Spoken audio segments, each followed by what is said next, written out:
It is the end of the year, so we are doing what so many other NBA podcasts are doing and wrapping up the year in our own way. And I'm very excited to be joined by my friend Keith Parish. You know him from Fast Break Breakfast and the Grits and Grind podcast, and a real friend and somebody who I was thinking of who would be really fun to talk to at the end of the year and do a bunch of superlatives for 2025, make some predictions for 2026. And I thought, yeah, I'm gonna reach out to Keith. He's always a good time. These episodes are always extremely enjoyable. It's not his first time on. It's not his first time on, and it certainly will not be his last. So here is the Real GM New Year's episode with me and Keith Parish. Enjoy.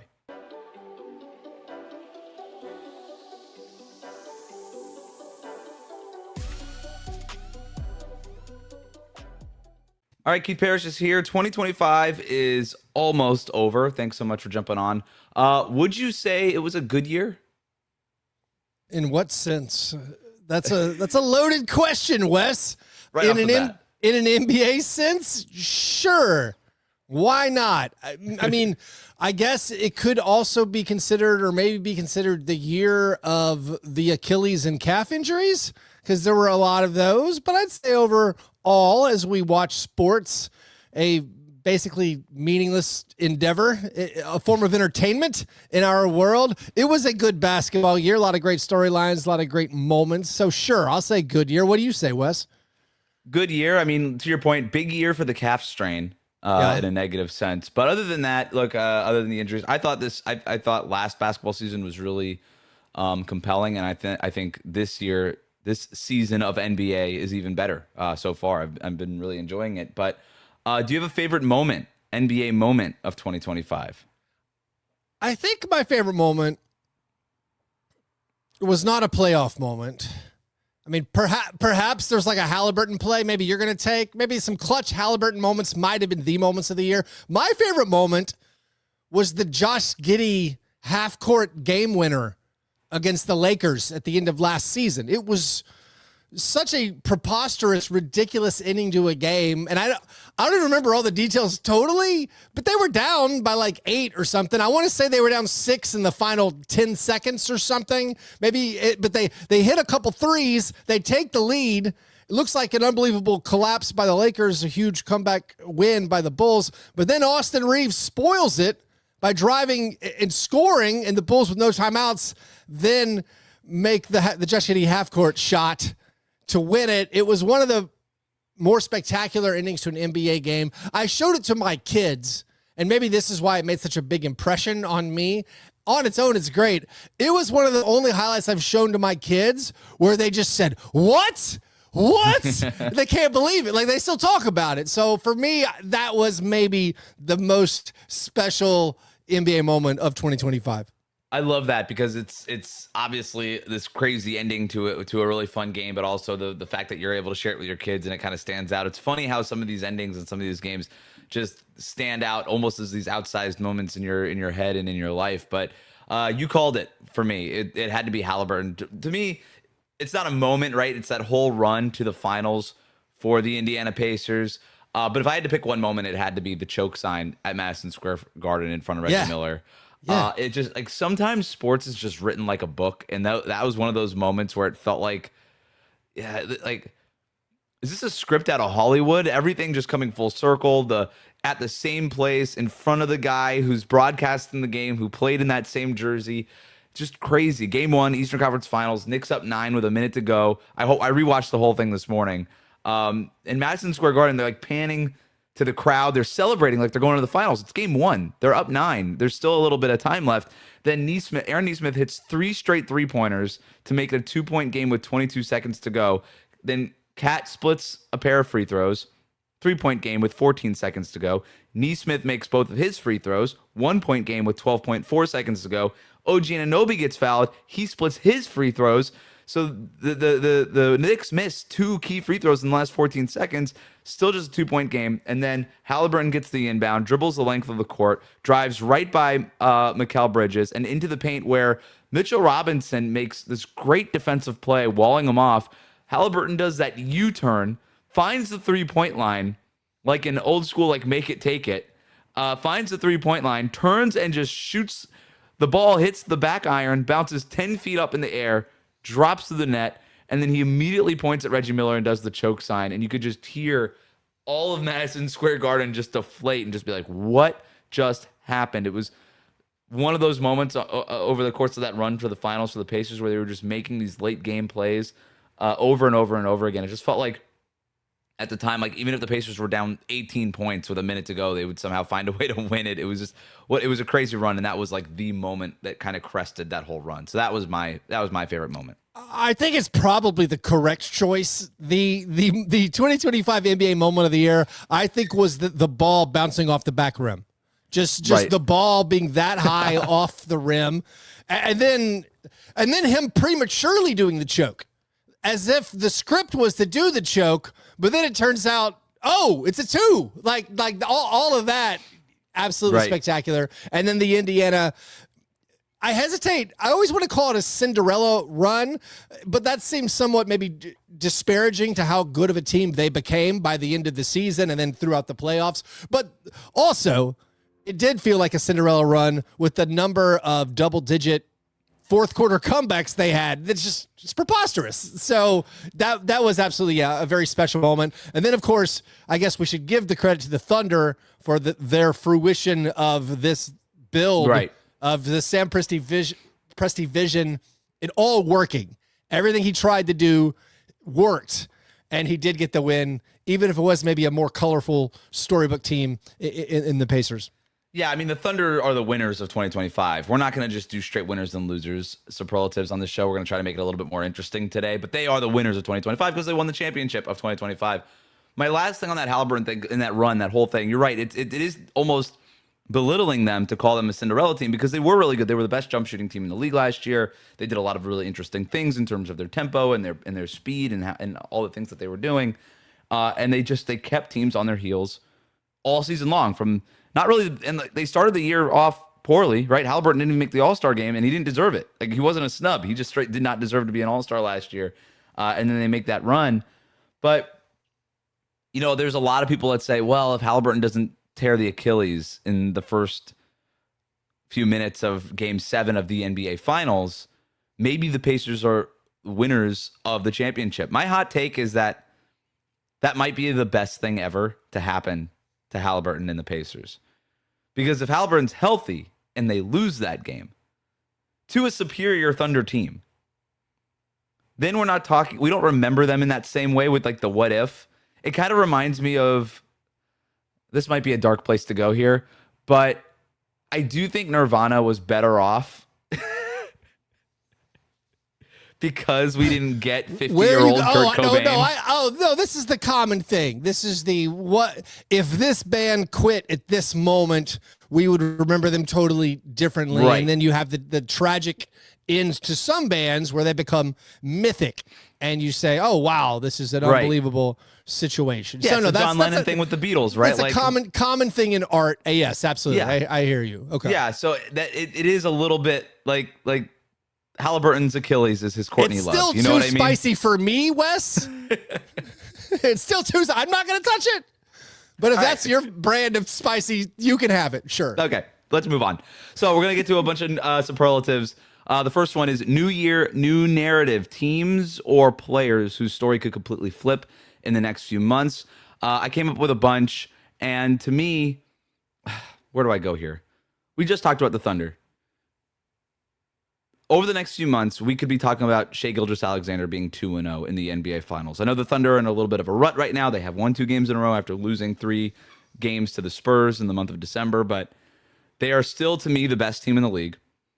And if they go to the Finals and win, as they are largely expected to do, we could be talking about SGA being 2-0 in the NBA Finals. And where I still think this Thunder team is flying under the radar in terms of national recognition and trying to capture the casual fan and things like that. If SGA continues to have the year he's having, putting up the numbers that he's been putting up over the last 3 years, really, and they win a second finals in a row, and SGA is now 2-0 in the NBA Finals with no end in sight to what this dynasty could possibly be, I do think we can have some really interesting conversations come summertime about SGA and the Oklahoma City Thunder. I mean, I would almost go a different direction if we're talking a new year, new narrative. I mean, yes, of course, the Thunder, the reigning champs, Shea, the reigning MVP. He might possibly be on the way to doing that again. Also, as we record this, we're waiting for Jokic injury news. And Jokic seemingly the only MVP candidates that could stand in the way of what Shea is doing. Although, new year, new narrative. I mean, what if the Spurs are truly the mongoose to the Thunder Cobra? And all of a sudden, the Spurs essentially have this trump card in this 7'4", 7'5" Victor Wembanyama, and Jalen Williams is like, well, that guy's a problem. He's much bigger than all our players, and he's really good. So I wonder if the new year, new narrative is going to be, are the Spurs going to be considered this no end in sight? Okay. The Thunder are incredible and have this bevy of draft assets. When will the reign of terror end? What if we're thinking in the new year, wait, it's now Victor Wembanyama. This guy's super young. He is the most, maybe in a league full of hyper-competitive athletes, fully dedicated to their craft, he might be the most gifted, physically talented, and also committed to the sport, to the competition. And you say, how is anyone going to stop this guy? So what if that's the new narrative where it's no longer the Thunder's league? They had this 1 year, 2025, the year of the Thunder. And then all of a sudden what Victor does changes the narrative. That's great. That's a great call. And you can even spin that more toward back to the Thunder and say, this Thunder team that we had labeled as unstoppable with all of the draft picks and the assets to continue loading up, and just there is no end in sight for this dynasty here. How are they going to get stopped? And then Wembanyama does it. Then the narrative around the Thunder becomes, how can they possibly find an answer for Victor Wembanyama? With all of these assets and all of these things they have, what should they do? Who should they go out and get?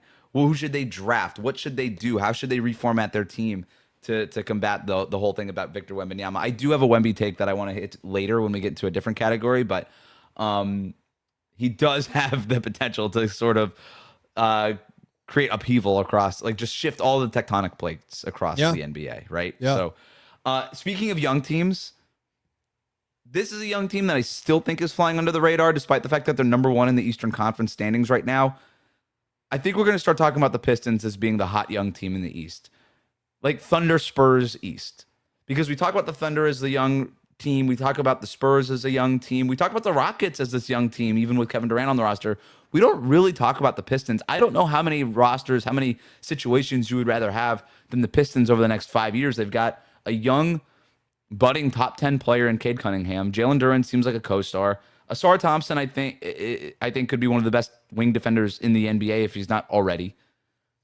Jaden Ivey's having a nice little year when he's out there and available. They've got a lot of depth. They have some versatility. They're well coached, and they're in the easy conference. They're kind of playing on easy mode compared to these other teams in the Western Conference. I think we're going to be talking about the Pistons this coming year as less of this plucky, surprising, what's kind of going on team, and more of talking about them in that same group as the hot young teams that can kind of take over the next half decade.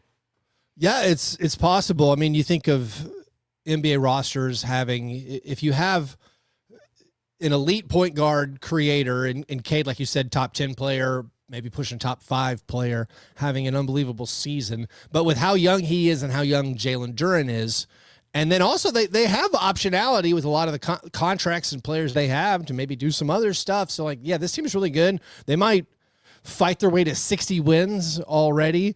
Although if they have to do many more West Coast trips, maybe not. When we were picking our favorite moment of 2025, I didn't want to be a prisoner to the moment, but I was thinking what Kawhi Leonard did on Sunday against the Pistons was up there for me, where all of a sudden Kawhi's having one of the best games I've ever seen. Also Jokic on Christmas. But yeah, the Pistons, absolutely. The collection of young talent, the collection of the pieces that fit, the way Isaiah Stewart fits in on that squad. I mean, them picking up Duncan Robinson, that's been a really nice piece there. They're reintegrating Tobias Harris. So yeah, they're really good. And also part of it is just I think it's the completely open nature of the Eastern Conference, where a lot of squads like the Cavaliers are not playing very well. And it does look like it's the Pistons and the Knicks. And then who? I mean, Right. Magic have shown some things.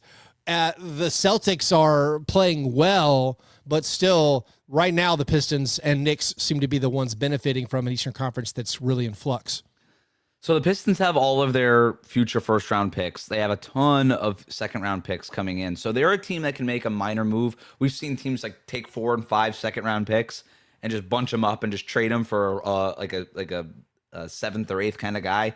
That to me could be helpful for Detroit. But they're really deep already, right? Like they're getting contributions up and down the roster from guys that nobody's ever heard of before this season. And I do wonder if they're a consolidation trade type team. I go back and forth, and I kind of want your opinion on this, on whether or not they should make a move. I think they can win the East this year without making a move. But then the question becomes, is there a move out there that would put them on the same level as the team that they could potentially face in the NBA Finals? And Yeah. I don't think they're good enough to get to that point yet. The player that everybody wants to kind of earmark for them is Lauri Markkanen. I like Lauri Markkanen. I'm a little hesitant to do that if I'm Detroit. Is that really the guy I want to go all in for? He's a very good player, no doubt about it. He's getting paid a lot of money. And if you make that trade, that's it. It's Cade, it's Markkanen, it's Duren. Assuming I would not trade Asar Thompson in a Markkanen deal, so I'm assuming I can keep Asar Thompson in that trade, and I'm moving just a ton of first-round picks. Maybe it's Jaden Ivey, Tobias Harris, some other stuff. I don't know. I don't know if that's doing enough for me if I'm the Pistons in terms of, yes, it helps me win the East, but does it really put me on a level where I could beat one of these teams coming out of the West? I'm not sure I'm there with Markkanen. It's an interesting proposition. It's akin to the deal the Timberwolves made years ago for Rudy Gobert. And you could argue and say that was a great deal, and they reaped the benefits. It worked for them. They made the conference finals twice. Mm-hmm. And if that is sort of good enough, there's probably scenarios out there where the Timberwolves in the multiverse won a couple of titles over the past seasons based on the Rudy Gobert trade. But when you have a young core, when you have your Duren and Cunningham, do you want to invest a bunch of future picks, or do you want to let it grow organically? And I don't know the correct answer to this.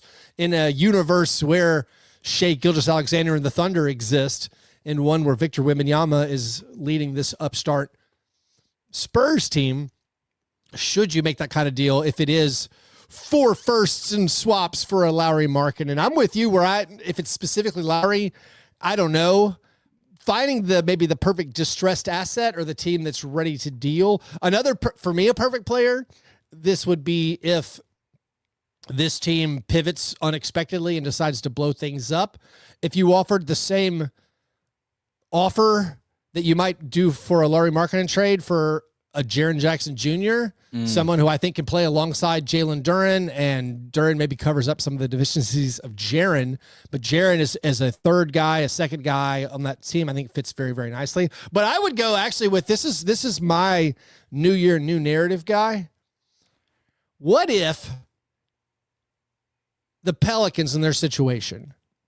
I mean, yes, Trey Murphy would be great, but new year, new narrative, Zion Williamson, 6th man of the year role player. Zion Williamson embraces being a role player. The Pelicans are like, you know what? We would trade this guy for Ron Holland in a first. Because, maybe we want to be like the Pelicans themselves. Maybe New Year, new narrative on the Pelicans. Zion's like, this is Derek Queen's team. What can I do? I just want to fit in. Which honestly, watching their games, it feels like that at times. Where Zion down the stretch is like, let's let the young guy get it. He's just cooking. I'm going to get out of the way and let him do his thing. But I feel like Zion on the Pistons, if bought in, new year, new narrative, if you don't have to give up much of your core. And when we do create fake Pistons trades, a lot of it is what value does Ron Holland or what value, if any, does Jaden Ivey have? Because you got to pay Jaden Ivey. And so that kind of makes it a little less appealing to trade for that guy. But I think finding maybe the right distressed, I'm calling it a distressed asset, I think maybe that move makes more sense. If you do package a bunch of those seconds, maybe 1 first. I am not and Asar Thompson is untouchable. If you get someone like Jaren Jackson Jr. or Larry Markkinen, if that saves you from putting in multiple firsts into the future, I get it.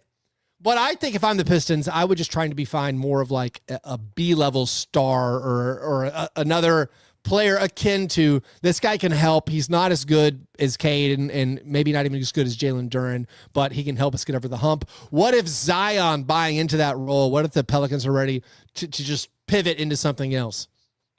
So a couple of things there. Number one, the Pistons do have a Little Caesars in their arena. I'm not sure that that's the best well, all right. That's fine. But I love the idea of Zion Williamson hitting this like late career Jerome Bettis role of just like a goal line back, right? Just sport comparison, right? Okay. Like, remember when Bettis was like last couple of years with the Steelers? He was like, "Hey, just put me in with 1 yard to go, and I got us. I got us." I like Zion filling that role as, "Hey, just put me in, change of pace. I'm just gonna go break some bones for 5 minutes at a time." Every few quarters. That's just what I'm going to do. I like the idea. He is playing really well. I do think it's Derek Queen's team in New Orleans and Jeremiah Fears' team to a lesser degree. I love everything that's going on right now with the Derek Queen story. But for the Pistons, the reason I would say Asar Thompson is close to untouchable is because all these next first-round picks that you're going to get in the future are not going to be as good as the pick you took Asar Thompson with. And I do think that Cade is 24. And I think Michael Shearer was on a couple weeks ago, and I asked him for a hot take, and he thought that Cade Cunningham could be the 6th best player in the league next year. And if we're talking about Cade in that sense, I do wonder, okay, well, we got our number one. What is the B-level star, to your point, that you'd want? Jaren Jackson Jr. to me is a great fit. I love that call. Yeah.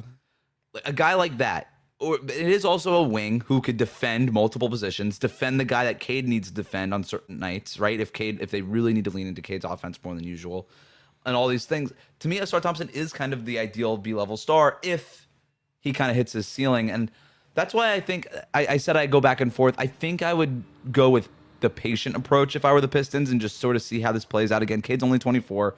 Everybody's still super young. You have all your own first-round picks under your control. Maybe you hit on another one, and you don't know what happens. I think you do have to figure out what's going to happen with Jaden Ivey, or maybe you just pay him and see if he ends up being a guy who kind of blossoms a little bit later here. But I still think that there could be a minor move for them to make this year that nudges their percentage chances up a little bit to come out of the East. That doesn't cost them a ton. Even if it costs you a first-round pick in the future, it's protected or whatever it is.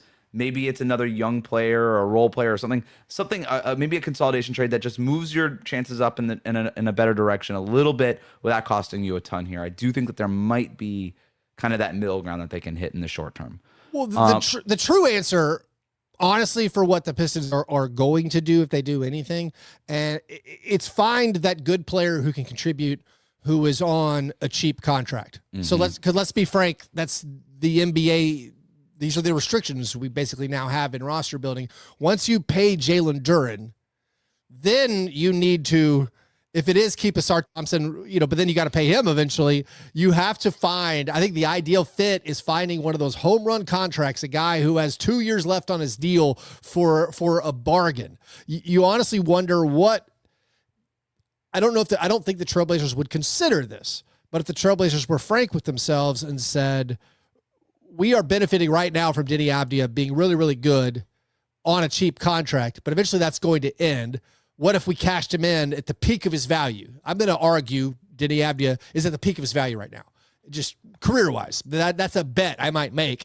And so the Trailblazers could be like, listen, we're not actually going anywhere this year and probably not next year. What if we got a haul from the Pistons? But what the Pistons are going to need eventually is a cheap contributor, which is, again, an argument for not trading their second-round picks and their first-round picks, because they need cheap contributors to fit alongside Cade Cunningham and Jalen Duren and maybe Asar Thompson, maybe one other high-paid player in the future. That's what they're going to be looking for.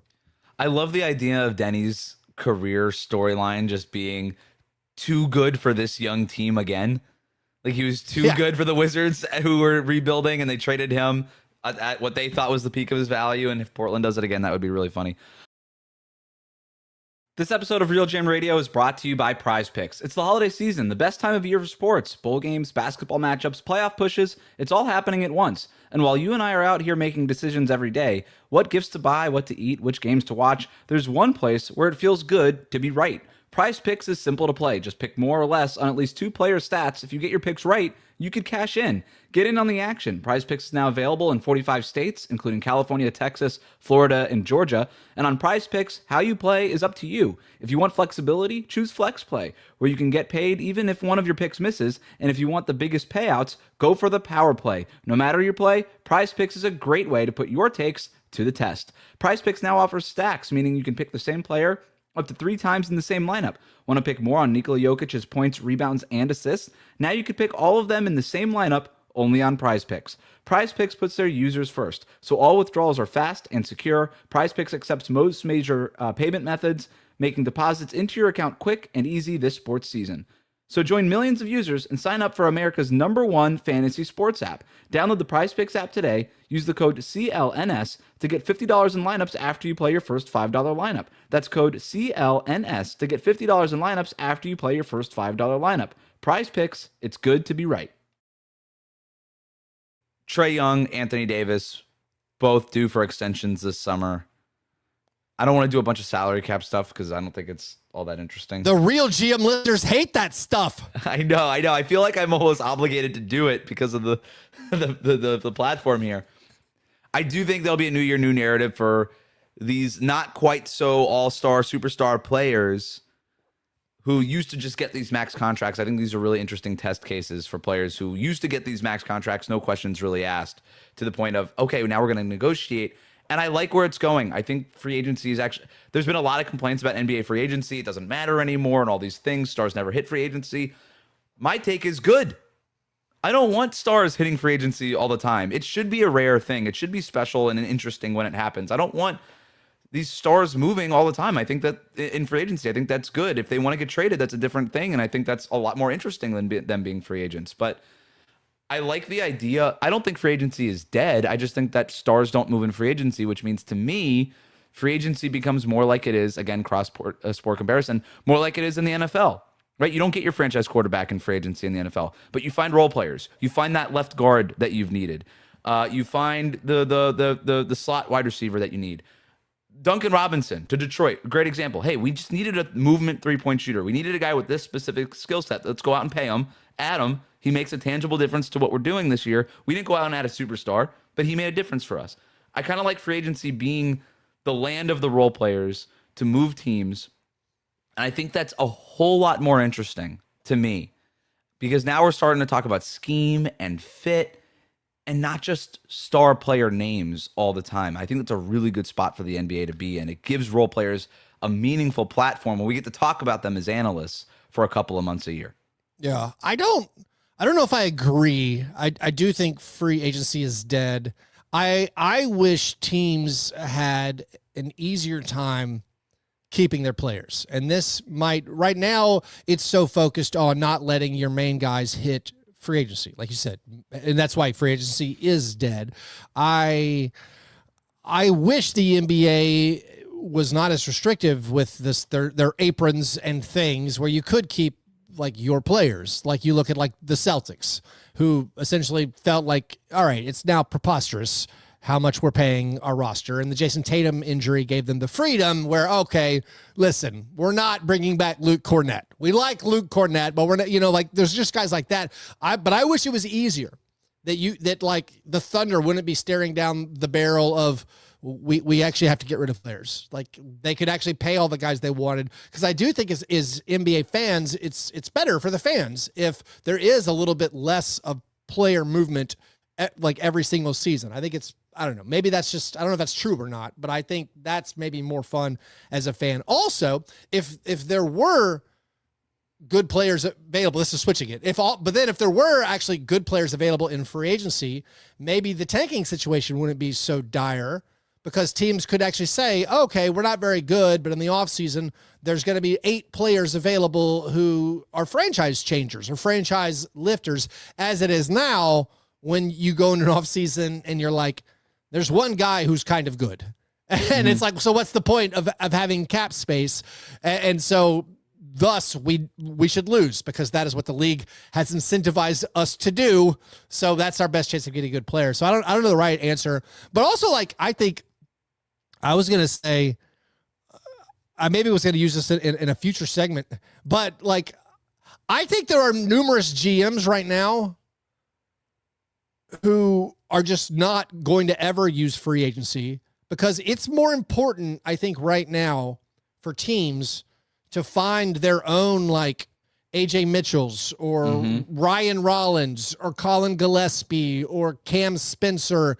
Finding the cheap guy who you can have for 3 years who's good is the benefit of that is so much greater than maybe the downside of overpaying a role player or something. Right. So I think there's numerous GMs who they say cap space. Oh, cap space is for me to take your bad contract and get paid to do so. But I'm not signing anyone. And so I do think at some point, because of the hard cap that the owners have put in, that like numerous GMs are not going to sign, I think, anybody. And I think there is going to be maybe a test in a couple of years. And maybe we're feeling it right now with Trae Young and right now with Anthony Davis, where you have to look at a lot of these contracts. John Morant, who did not get an extension, even though he was eligible for one. But like, you have to look league wide and say, oh, we're in a hard cap. How many of these bigger contracts signed over the past 2 years look good in retrospect? And it feels like a very small number. And it's like I'm thinking about my Grizzlies where like they signed Desmond Bane just a year ago and they're like, whoa, too rich for my blood. Give me some picks. And then like the Jaren Jackson Jr. extension hasn't really kicked in. And then he has like a slow start to the season and people are like, whoa, wouldn't want that contract. And it's like, we just signed it. Like it was just like a month ago, Real GM Radio was like, oh, wait, good job, Grizzlies. Way to lock this down. And honestly, it is a good job. But like every contract in the league, like Jalen Duren right now, we're talking about the Pistons winning 60 games. We're talking about them. It'll be a disappointment if they don't make the conference finals. When they put ink to paper and sign him, and then next year, I don't know what his numbers are, but he's making $50 million a year in a couple seasons, whatever it is. You're like, whoa, that's a lot for Jalen Duren. Well, see, I like where wonder, this is going, though, right? Yeah. Because I think we're going to enter a stage of, instead of just color by numbers with these contracts anymore, it's going to be a negotiation. We're going to get to negotiate. Yeah. It's going to be something where before, like I said, it was color by numbers. You either were a max guy or a high mid-level exception guy or a minimum contract guy or whatever the other except. Now it's, well, we don't actually think you're better than a mid-level exception. You're not as good as a max. We don't want to pay you 30 to 35% of our cap, but we'd be willing to pay you 25% of our cap. And nobody was making 25% of the cap. You were either making 10% of the cap or 30% of the cap or whatever it was. And now I think we can enter these negotiation periods, and this becomes, to me, interesting. And yes, you're exactly right. You're going to have GMs who are going to say, we're just not going to use free agency. It's not worth it to us because the downside risk isn't worth what we're going to have to pay. And now you actually have to use your second round picks and develop players. And I think developmental staffs on these teams are going to be a lot more important for those kinds of markets and those kinds of teams where I think we use the term coaching a lot in the NBA, where there's not a whole lot of coaching being done, right? There's just drawing up plays, like playbook, like play designers. We have a lot of those guys. We have a lot of ego managers. We have a lot of those guys. There's not a lot of coaching, head coaches and coaching staffs making players better, coaching players. There's not a ton of that happening in the NBA, except on teams that are really prioritizing player development.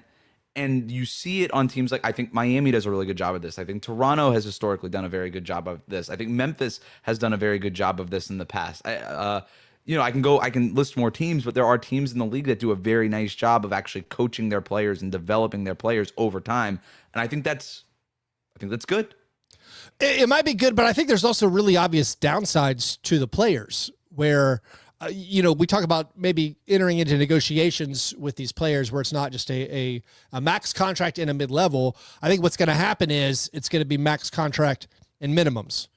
And anyone that's not a max contract is going to be minimum. And then you're going to Trae Young's not going to sign a minimum. No, But I'm pretty sure that is an interesting, that's an interesting test case where what does he end up with? Like Fred VanVleet, is he now the Fred VanVleet style of just $30 million a year or something? I wouldn't think so, but I think generally these discussions we're having, it's just going to push down the earnings, I think, for the majority of NBA players, where you're going to have fewer, we'll call them the middle class players, the guys making 15-20% of your cap. So I think, but also I think it's the opposite effect. I think we're going to have a larger middle class. You talk about we've now entered an economics discussion. I also think the problem with the developmental teams that get complimented for development, it also then gives them the permission to not spend the owner's money and say, oh, we don't need to pay to keep this guy, we'll replace him. And some of these teams eventually do replace him, but you could spend 6 roster spots, and if you get 1 or 2 hits, then the argument is it's worth it. But then also you could go back to what's the goal of the sport? The goal of the sport's to win games. And anytime you're not winning as many games, you're yeah, but we've developed these 3 guys and we might eventually win games. And so that's just kind of I don't know. I'm talking out of both sides of my mouth, but this is one where I'm I don't know the right answer. And I wish more so where I don't want an uncapped league where maybe just the biggest, deepest pocketbooks can buy a championship, but we don't have a lot of history of teams, quote unquote, buying a championship. I more so, I think I favor making it easier for teams to keep all the players they want to keep. And if it costs Steve Ballmer or Matt Ishbia $400 million in luxury taxes, and they're willing to pay it to keep teams together, to me, I'm that seems good. But maybe there's. We do technically have that in place, don't we? They can do that if they want. We do sort of, but also you can't make trades anymore. And then once you do it, once you go to the second apron. Well, that's where I agree with you. I think the NBA, I've said this a million times, has an adding problem where they think that the solution to all their problems is to create more rules with unintended consequences. And then those rules those unintended consequences need more rules on top of that to fix it. It's like this tanking conversation. We're going to cap you at top 4 picks 2 years in a row. And then the protections can only be like this. I'm the rankings are the standings are frozen after March 1st or something. These are all horrible ideas. There's not a single one I like. And I think they would be detrimental and terrible for the league. I can't stand it. NBA. So we haven't even gotten to it. We were going to do a resolution or revolution section as I share the notes with the listeners. So you brought up the lottery. This is a passion project of mine. Like you said, many of the proposals I think have obvious, huge flaws. On the surface, saying a team can't pick in the top 4 2 years in a row, I'm oh, great. However, the obvious downside to this is, if you're a team in the situation where you're not going to be very good and you're thinking about tanking, and you look and see that the top 4 teams from last year's lottery are all probably going to stink again, but guess what? They can't have a top 4 pick. Baby, all I got to do is lose, and I'm guaranteed a top 4 pick. It makes it easier to tank in my mind. Yes. The locking the standings on March 1st or whatever, I like this idea, but it's a half measure. I like this idea because it acknowledges, and the reason I like it is because it at least acknowledges the fact that rewarding losing is bad. It's just bad that rewarding losing is bad, but it's still a half measure. You're still going to reward losing up until March 1st. The whole issue is you have incentivized losses. You have, if you don't incentivize losses, which is the full fix, which is not the half measure, you fix this problem for your season ticket holders who are being robbed to watch garbage basketball. It fixes the problem for your broadcast partners who no one's watching the games at the end of the year. It fixes the problem with the dialed-in fans who are either conflicted that their team won, which is a horrible place to put your fans in, or they're cheering for their team to lose because they're oh, listen, I want my team to have the best chance possible at a generational talent in the draft, so we've been told to lose. You have this gnawing cancer of a sport that incentivizes losing in a sport where one player can change things. It also fixes this gambling issue where when you're losing on purpose and it's encouraged, that it makes it really easy for someone to do something illegal and have these gambling scandals. I mean, there are lots of solutions. My personal favorite is have some kind of system where the lottery is either a flat lottery, and I would say it includes all the teams that lose in the first round. Like, let's make it a lottery. You can still sell hope if you want, but I like one where if the team, like, you get rewarded anytime you beat a team that has a better record than you, that's a lottery. Like, you call it a lottery point, call it whatever. They talked a little bit about we'll stop on March 1st, and then the wins you get after March 1st get added to your thing. Like, this is so impossible for any fan to follow. It's crazy. This one is new, but if the you adding problem that I'm talking about, it's too much. We have right now we have tankathon.com, which I'll give them a shout out because it's great. But we still have that where you're monitoring the tankathon standings. And right now it's easy. You look at the loss column, you say who has more losses. But right now we have a thing where the teams with the most losses play, and the fans want your team to lose. All you have to do. That's okay. I'm fine all with you that. have to do on tankathon.com, you can have a list of standings that says who has the most wins over teams better than them. It's the same thing. You can still keep your lottery. So if you do that to a point, right? Then you get into, let's call it March 1st for sake of argument. Then you get into this whole thing, this whole conversation about schedules. Yeah. Like, what if you don't have a bunch of those games on your schedule versus that's why I don't like this half measure system. It also penalizes teams who just lose their star player on March 2nd. Let's say your star player. Everyone is already penalized when you lose a star player. That is sports. Yeah, but you're penalized extra because now all of a sudden the team that didn't have their star. And I actually think that the lottery odds are terrible. My bold fix to fix tanking is get rid of the lottery. Get rid of it. The worst team gets the best pick. And initially you would say, well, that's just going to incentivize teams to lose a bunch of games. Yeah. And my response to that is, okay, bet. Do it. Do you understand how hard it is to lose Wes, what are you talking about? Games in a season? We've already done it. We have 20 years of evidence. We've already done it. Teams tank because they think that they have a chance to actually get the number one pick. Like, even your solution of flatten the odds.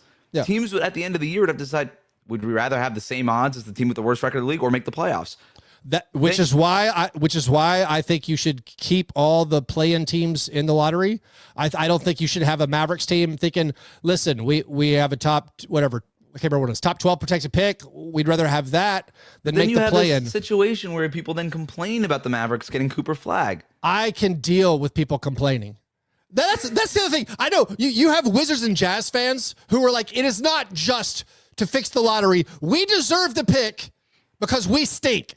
But there's never going to be one team where everyone's like, you know what? That team does stink the most. Let's have a committee, Wes. Let's have a committee that decides which team deserves it the most. No, I'm kidding. It's a horrible idea. It's the record.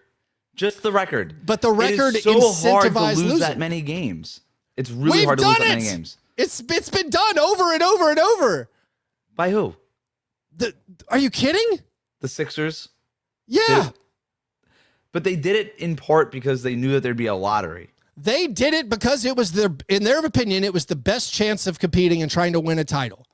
But that's because we've incentivized losing. You could sell your fans on... We're in a hard cap league now. I think there's a difference you want to be between good, a team in the natural life cycle of rebuilding, like the Wizards, right? Like, that's not a tanking team to me. The natural life cycle of rebuilding is this thing we've invented for a sport that rewards losing.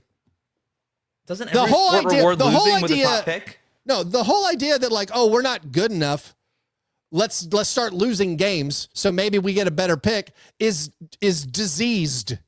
It's like that. Like, the point of sports, these professional athletes, the point is to win and entertain your fans. And not every team's going to win, but there's value in winning basketball games. That's the entire idea of competition, of sport.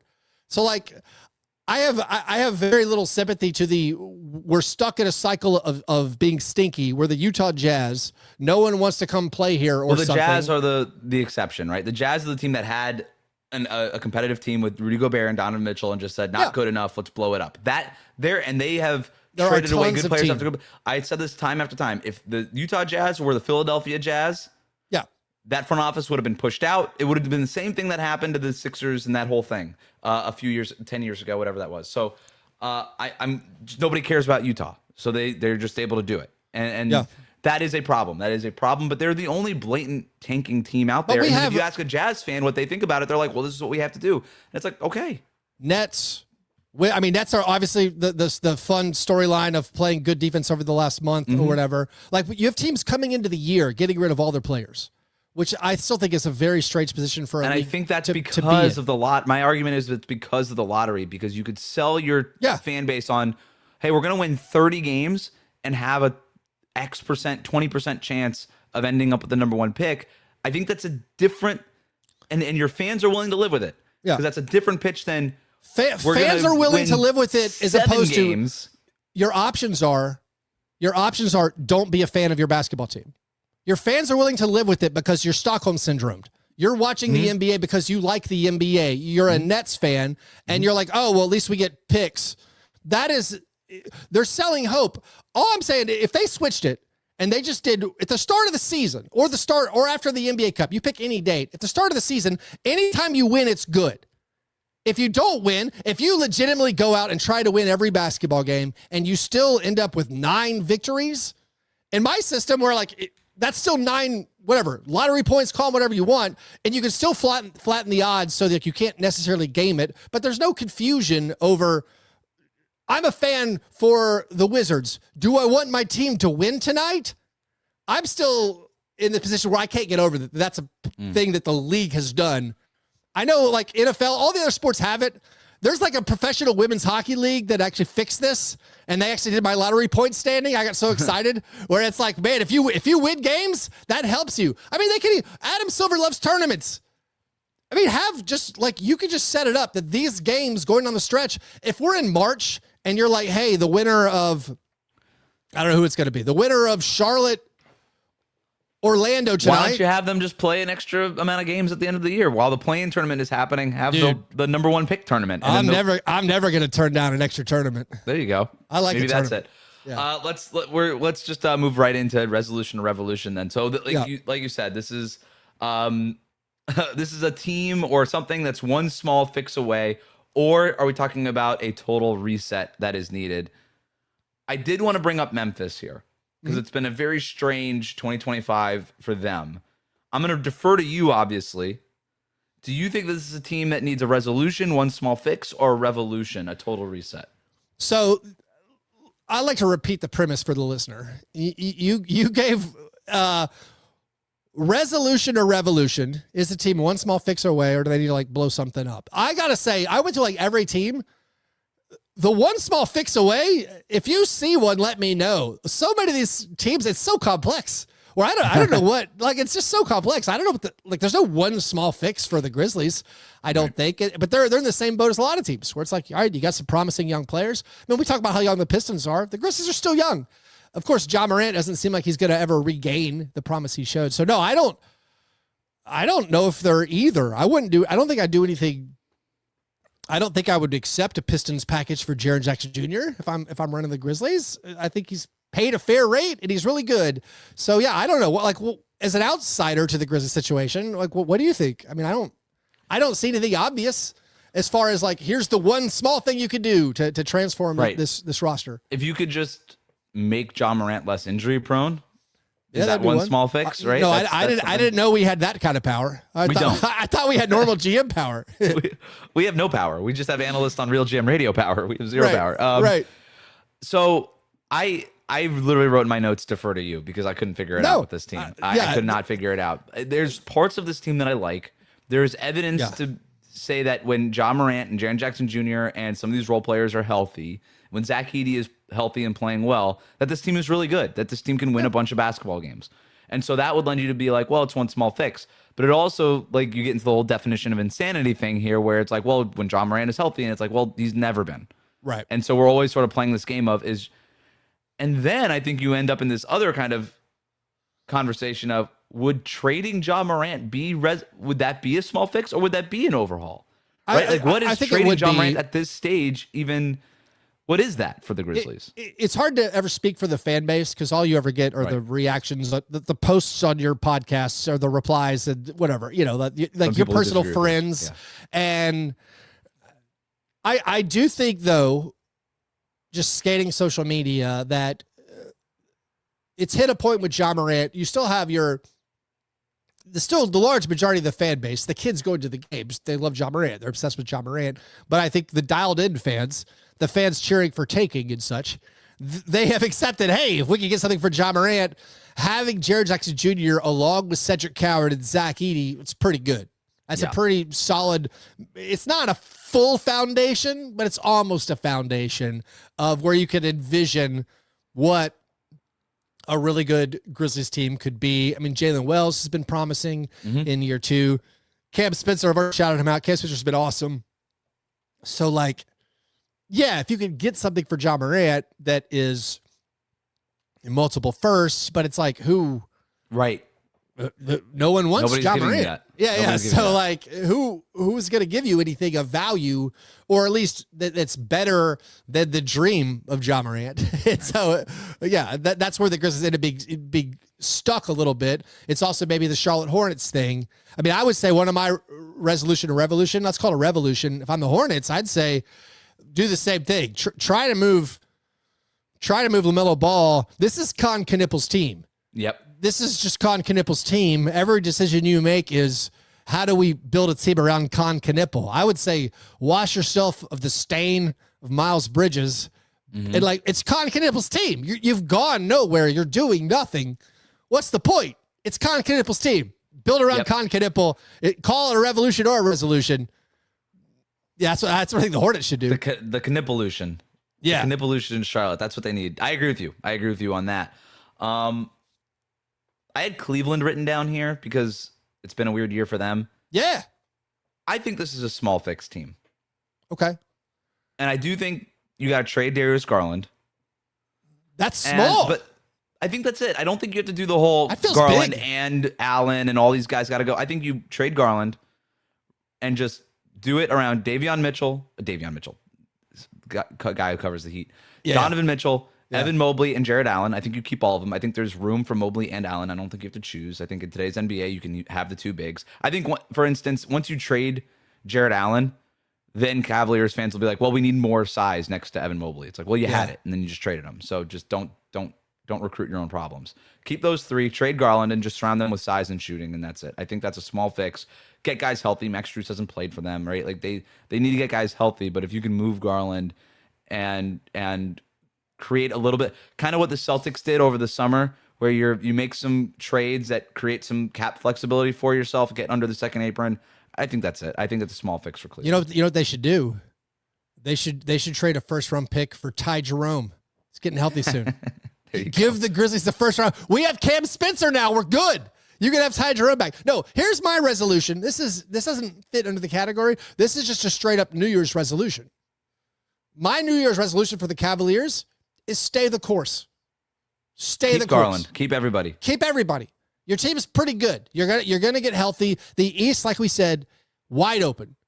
You have, I mean, maybe not wide open because the Knicks and Pistons look awesome, but I think you're in a fine position when everybody gets healthy. You even had a little bit of a little Jalen Tyson breakout-ish, but like I think once Garland regains his rhythm, that team, that roster is so talented. It's so good. We have proof of concept, maybe not in the postseason, but we have regular season proof of concept. I would stay the course if I'm the Cavaliers. Just stay the course, take it to the playoffs one more year. You're speaking to the choir right now because 2 weeks ago I said they're going to be fine. Then they lost to the Bulls and the Hornets a bunch of times. But so I didn't look good right away, but I do think that they're going to be fine overall. The only reason I say trade Garland is it does feel like you're going to have to move one of these guys just to get under the second apron at some point, and that's, to me, the obvious guy to move. But let's talk about the Golden State Warriors, another team that's been really up and down. I think they're in need of a revolution. I think this is a full revolution. They don't rebound. They don't get to the free throw line. They turn the ball over too much. Basically, all those things that Jimmy Butler fixed when he got traded there, he's no longer fixing those things. They're paying Jimmy, Steph, and Draymond a ton of money.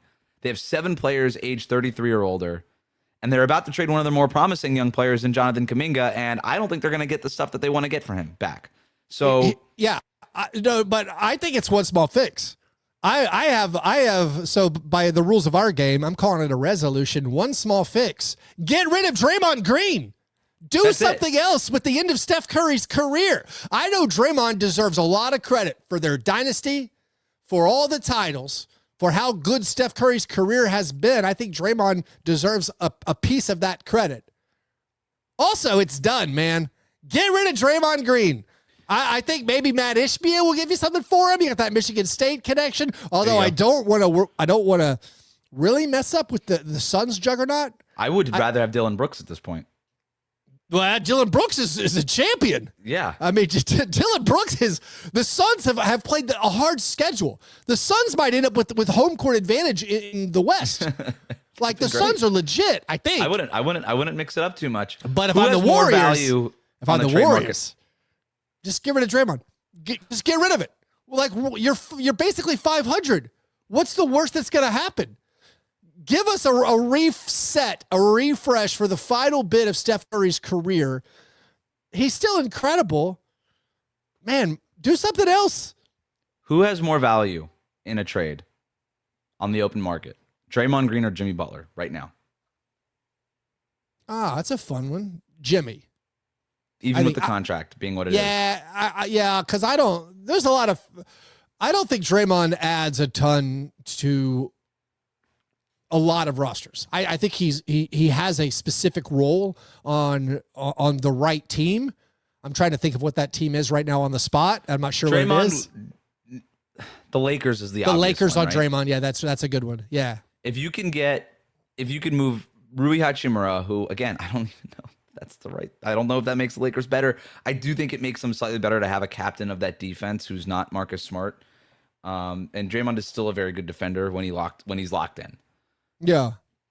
I don't know if that moves the needle enough for the Lakers. What if the Lakers, this would be a revolution. I don't know if it makes either team better, but I'm trying, my thought process is you got to improve the defense, got to improve the perimeter defense. And also we don't know if once you pay Austin Reeves, if you'll keep all, I mean, I guess it's going to resolve itself if LeBron doesn't play anymore. I was wondering if something like an Austin Reeves for Jaden McDaniels it might make both teams the same. It might not he's so crucial to the Timberwolves that maybe that's picking up a guard creator like Austin Reeves, pairing him with Ant. It might not make either team better, but I was trying to come up with a revolution because I don't think the Timberwolves or the Lakers are in the inner sanctum of title contenders. Right. I think there's like 5 or 6, and I might include the Pistons in that. But the Knicks and the Thunder, and then like the Nuggets, presuming Jokic is okay. I think the Lakers and Timberwolves are on the outside of that.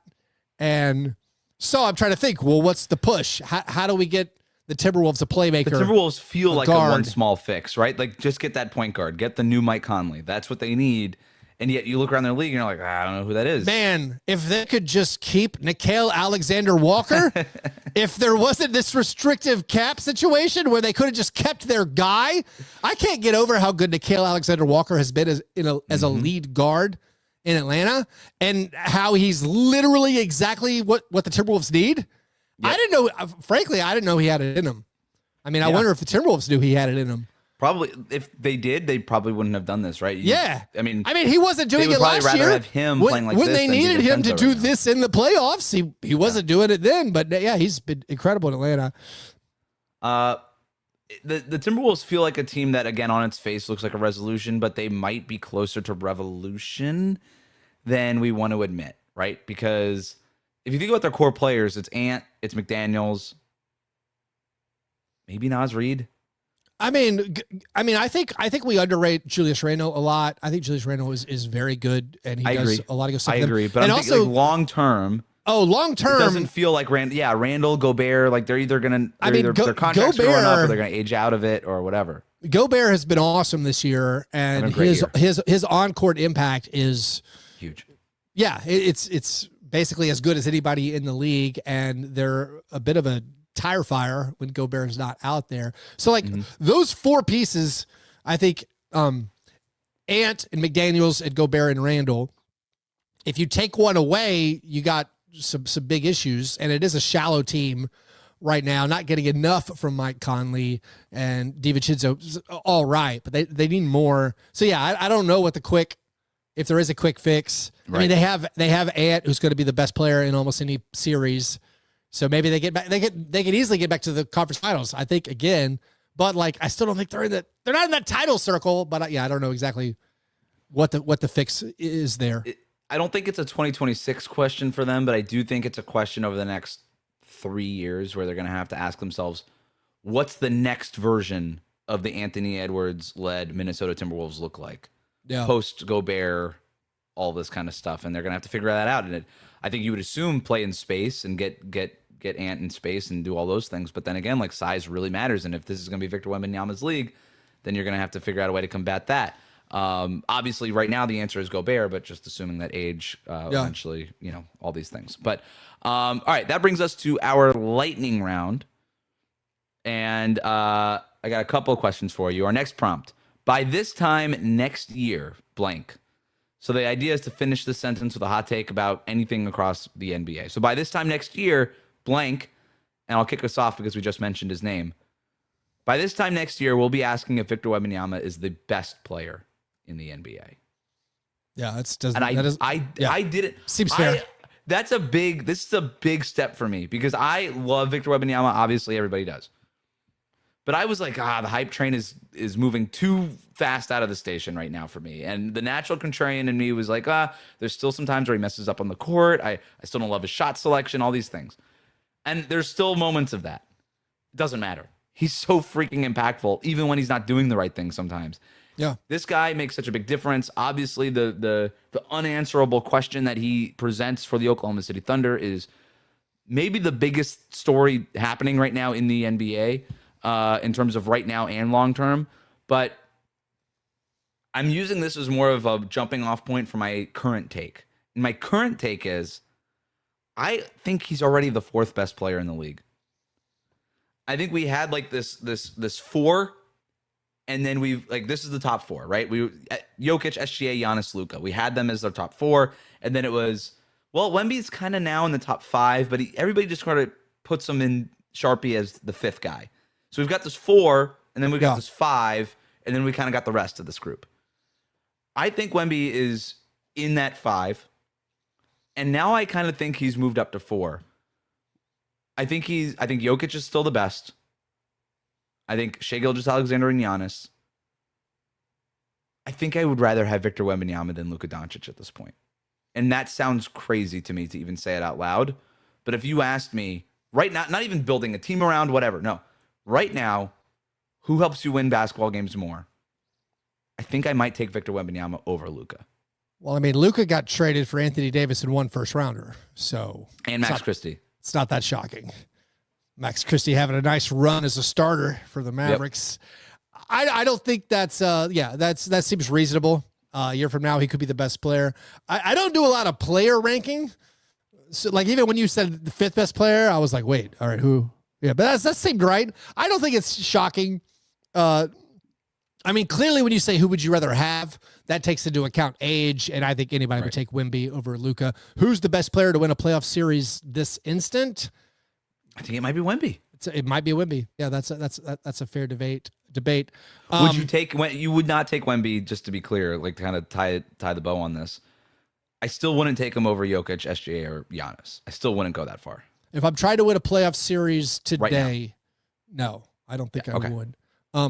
By this time next year, Wes, JJ Redick will have resigned as Lakers coach to take the more lucrative job of being Spotify's head of podcast content. That's my prediction. I love it. Just too much stress. Got to him. Too many gray hairs. Yeah. Not enough. No one's running back on defense. Why am I losing sleep over this when I could be picking out which podcasts go on Spotify's homepage? I think that's what JJ Redick is doing this time next year. So the Lakers, you got a job opening. I mean, new ownership group, maybe a new look Lakers as LeBron. Maybe LeBron moves right into coaching. By this time next year, LeBron James will be retired. I'm not even sure I believe that. Head coach of the Lakers. That's what I'm adjusting it to. LeBron next year. I was going to say. Because he wants to coach his son. I like that idea. Yeah. I was going to say sorting through offers from Amazon and ESPN to be their lead broadcast voice guy. Right. I actually don't. I think by this time next year, we're talking about LeBron has announced that it's his final season. We're talking about I think he's got one more year in him. One more. Yeah. One more. By this time next year, Giannis will be leading a title contender in Miami. You're weird fanboy fanfic. No. Giannis will have why do you say that? Because I just have a picture of Miami behind me? No, because he just did that dunk and he broke the unwritten rule of basketball to pledge his fidelity to the city of Milwaukee. That's right. It was great leadership. By this time next year, Wes, the World All-Star squad led by Giannis will have so embarrassed the U.S. teams that the All-Star game is canceled. They've canceled the All-Star game. After this time next year, there's no more All-Star game. That should be a resolution by the NBA. There's a third. No, Wes. There's a 14-team one-on-one tournament at All-Star break. I love it. That determines lottery standings. Every lottery team sends their best one-on-one player. Right. And that determines the draft pick. Yeah. So I've actually decided that instead of trying to find this ultimate fix for the NBA All-Star game, which it feels like the league is I say just commit to the bit. Just find a new All-Star game format every year. And then that way we're just talking about, what's the new All-Star game format going to be this year? And how is that different than the world we currently live in? Just own up to the fact that that's what you're doing. That's all. Yeah. It's like, and make it a day. Just like, hey, on August 25th every year, we reveal the new All-Star game format. That's going to be equally as sucky as the last one. By this time next year, Adam Silver would have revealed he hasn't watched his league in 6 years. And he's retiring to manage some sovereign wealth fund. That's this time next year. Calling Saudi Arabia somewhere. Yeah, he hasn't actually watched the product. Adam Silver turns on the TV on Peacock, has to wait through a mandatory 15-second commercial before he's allowed to watch the game, and then he sees some of the worst foul calls he's ever seen. Calls up the head of officiating, and he says, those are the rules. You told us to call the defensive fouls that way. And he's like, this is terrible. How do people watch this? Yeah. It's a highlight league. Didn't you hear? Yeah, it's a highlight league. By this time next year, 2 of Trae Young, John Morant, LaMelo Ball, and Darius Garland will be playing for new teams. Ooh, I don't know which 2. Well, it's Trae Young apparently is happening. Yep. I mean, the Hawks have lost, 6 straight where he plays? Yep. Something like that. The Trae Young. I mean, the Trae Young is it going to be straight up for Anthony Davis? Because that's kind of interesting. Yeah, I've been talking about that for it is kind of interesting. The idea of Trae Young ending up in Dallas, who drafted him and traded him for Luka, to me is interesting. Anthony Davis in Atlanta to me is interesting. I think adding another star, even if Anthony Davis isn't the player that he once was, just another star in the Eastern Conference is just good. I don't know, who's a better player right now, Anthony Davis or Trae Young? I don't know. Probably Trae Young just because he's more available outside of this one injury. But I don't know. Anthony Davis. When he's on the court, I think it's not even a real debate, right? He's a better player, more impactful than Trae Young. Yeah. You would have to figure out what to do with Kyrie Irving, but I think Dallas probably could. I don't think that's. Everybody says you don't trade for Trae Young because you have Kyrie Irving. I don't know that I would. If I wanted, in other words, if I were the Mavericks and I wanted to pair Trae Young with Cooper Flag long term, the fact that I already have Kyrie Irving wouldn't deter me from doing that. I would rather. I got to think about this. I would rather pair him. I think Kyrie Irving is a much better player. He's just several years older with the injury concerns. Right. That's tough. And also, I mean, the way Cooper Flag's playing has been incredible. The full promise of the of what he could be. We're already seeing it. So yeah, that's an interesting one. Last one here, personal NBA related resolution. So this could be anything just for you, Keith Parish, your NBA related resolution for 2026, and we'll end the show here. Yeah, this was real. My NBA resolution is to slow down on snap judgments on rookies. I will say, as someone who's covered the league for a bit, every now and then you get that first impression. It might even be summer league. You get a first impression and you're like, I don't know about that guy. And so I'm going to try to just slow down. And even after watching an entire rookie season, recognize that guys can get way better. I'll say just like this year, you have like Keyshawn George. Did not make an impression on me last year. And this year I'm like, who is this? This guy's great. So like just the fact that guys get way better. Like on the Grizzlies, we haven't seen much of it. Like Zach Edey this year. Last year didn't move me very much. Then Zach Edey, the second season, looks really, really good. You have guys who, like Anthony Black, is kind of blowing up. And like a couple of years ago when he was a rookie, saw nothing. Absolutely. Like what does that guy do? I mean, you think of Dyson Daniels when he was on the Pelicans. Just like guys can get good. Like guys can take a couple of years. I mean, I don't know if it's legit because he's playing on the Jazz, and I don't know if those stats matter, but like Keontae George is he's filling it up. And so there's these times where guys just get an opportunity. You think about last year, Toumani Camara in his second year. Well, all of a sudden you're like pointing at your TV screen like, oh, that guy's really good. And so like for me as a podcaster, just slow down on guys, even who have weak rookie years, who struggle in their rookie year, like Alex Sarr, who's looking pretty good this year. Like, just slow down. Sometimes guys get good in their second year, third year, fourth year. So that's my resolution. That's a great one. Mine is to take fewer notes while watching games. The other night I was watching Heat Celtics. It was a Friday night, and we don't record Locked On Heat on Friday nights or Saturday nights.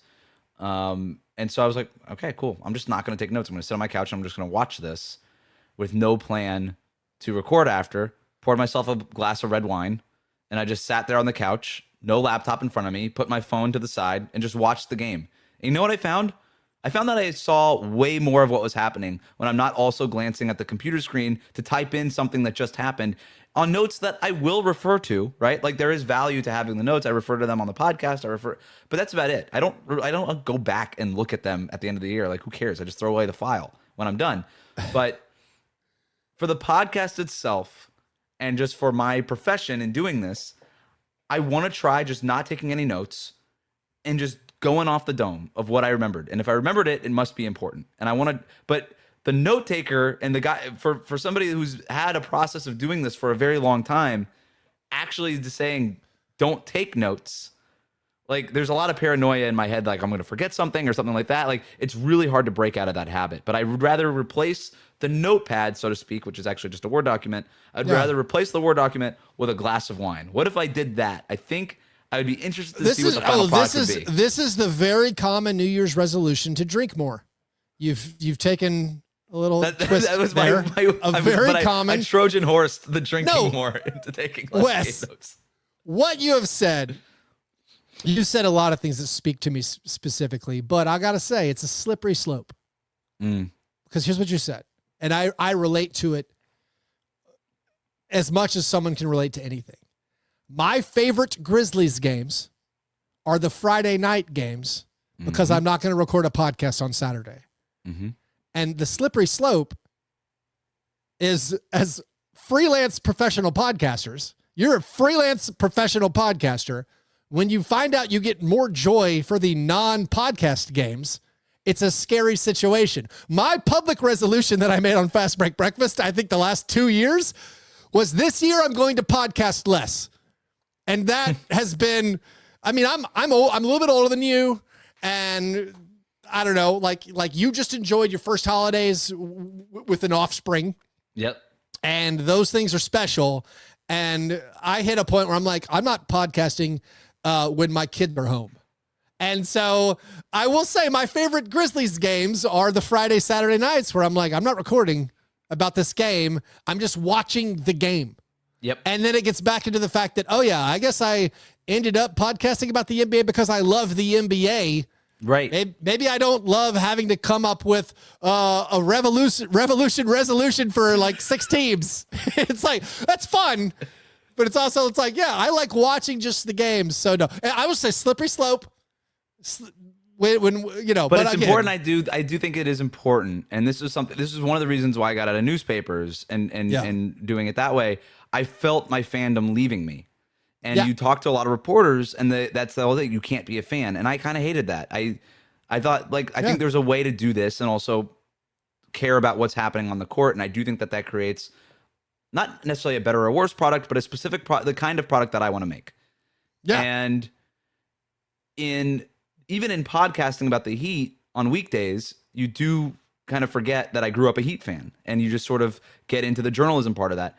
I'm actively pushing against somebody who went to journalism school and is a professional journalist. I'm fighting against the thing that I trained to do. Yeah, that part's actively. interesting. Yeah. And the only way I can maintain it is to pour a glass of Cabernet on a Friday night and watch the game as a fan. I won't go so far anymore as to wear a jersey or anything, but I have Miami Heat hats. I have T-shirts that I've been gifted and things like. I'll wear that kind of stuff. I'll do that. But yeah, I do try to I try to force myself to cheer and to root for the Miami Heat every once in a while, because I feel like it keeps the part of me that's relatable. And in this business, where I'm writing a whole lot less than I thought I would 5 years ago, I'm writing a whole lot less now than I ever have. In this business, I do think the emotional connection with the fan, with the listeners and the viewers, is from a fan. I don't think anybody wants to listen to just a straight journalist. I don't think that's interesting. Right. Are you finding that? Are you able to take notes? Is it the internet that's distracting you? That's like the social media? Yeah, a lot of times. Because I think it might be a different thing. I think watching the games, like I have, obviously I'm on social media a lot less now than I used to be. And then I still have like Patreon supporters and like just a chat there, but I don't go in there much during the games. And I have found I enjoy watching the games just without the internet. And that's been a big shift, because I mean, the only reason I have any kind of footprint was actually because of social media and the internet. And that's how I think I got a podcast following. But now it's like, I am enjoying watching games. I've even done this where it's easier for me for other sports where I'm not seeing social media. I'm enjoying watching NFL games and like soccer games. I enjoyed the day after, where I can do this. I can do this like the early aughts on TiVo. I can wake up not knowing who won Monday Night Football or something. Or I can wake up not knowing who won an MLS game. And I could go on and watch the game like it's 2004. I can dial up my TiVo, not knowing the results of the game, and actually enjoy it. And actually, you take a lot away from it. You can watch these NBA. I mean, I haven't figured out how to do it on the NBA yet, but like that's how I used to do it. I used to have my scores off in the NBA app. And then I would try not to know who won. Like, I would watch some games, but if there's late games, I wanted to watch a movie that night or go out and meet friends, I would come back the next day, open the NBA app or whatever it was, and like watch League Pass. Well, I'm already because of our 4-month-old, I've already quit watching the West Coast games at night.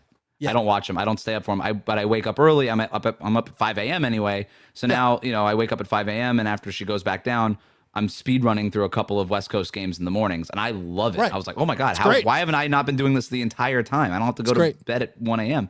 Yeah. So I do think, to your point about the internet, I think it's a great one, because once you're up on your Word doc, it's really easy to just go to Twitter and then maybe check something on the trade machine or something like that. Don't do that. I think if we're going to be goal oriented here in the spirit of a resolution, you need steps in place. Maybe my next step is just put the notepad next to me, so that if something does stand out, I at least have, I can at least have the peace of mind to be like, all right, let me just jot that down really quick and then put it away.